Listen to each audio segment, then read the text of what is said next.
കഴിഞ്ഞ ദിവസം ഞാനൊരു കുട്ടിയെ പരിചയപ്പെട്ടു. അപ്പനാണെങ്കിൽ വളരെ എഡ്യൂക്കേറ്റഡ് ആയിട്ടുള്ള ഒരു ഫാദറാണ്. അമ്മയാണെങ്കിലും വളരെ എഡ്യൂക്കേറ്റഡ് ആണ്, പ്രൊഫഷണലാണ്.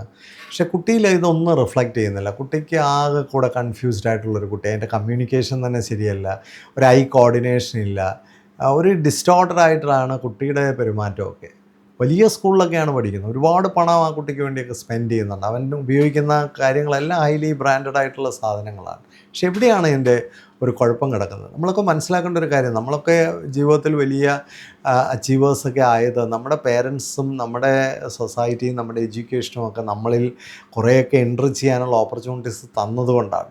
ഇന്നത്തെ കുട്ടികൾക്ക് അങ്ങനെയുള്ള ഒരു ഓപ്പർച്യൂണിറ്റീസും കിട്ടുന്നില്ല. പേരൻസ് ടീനേജിലൊക്കെ ആ കുട്ടികളുമായിട്ട് എത്ര കണ്ട് ടൈം സ്പെൻഡ് ചെയ്യുന്നു, അവരുടെ ചിന്തകളെയൊക്കെ എങ്ങനെ ഒന്ന് പരിപോഷിപ്പിക്കുന്നു, അവരുടെ ആശയങ്ങളെ എങ്ങനെ സ്വാധീനിക്കുന്നു, അവരുമായിട്ട് എത്ര നേരം സംസാരിക്കുന്നു, എത്ര നേരം അവരെ കേൾക്കുന്നു, ഇതൊന്നും ചോദിച്ചു കഴിഞ്ഞാൽ ഇതിനൊന്നും ഒരു ആൻസറും ഇല്ല. കാരണം പേരൻസൊന്നും അങ്ങനെ യാതൊരു ടൈമും അവരോട് സ്പെൻഡ് ചെയ്യുന്നില്ല.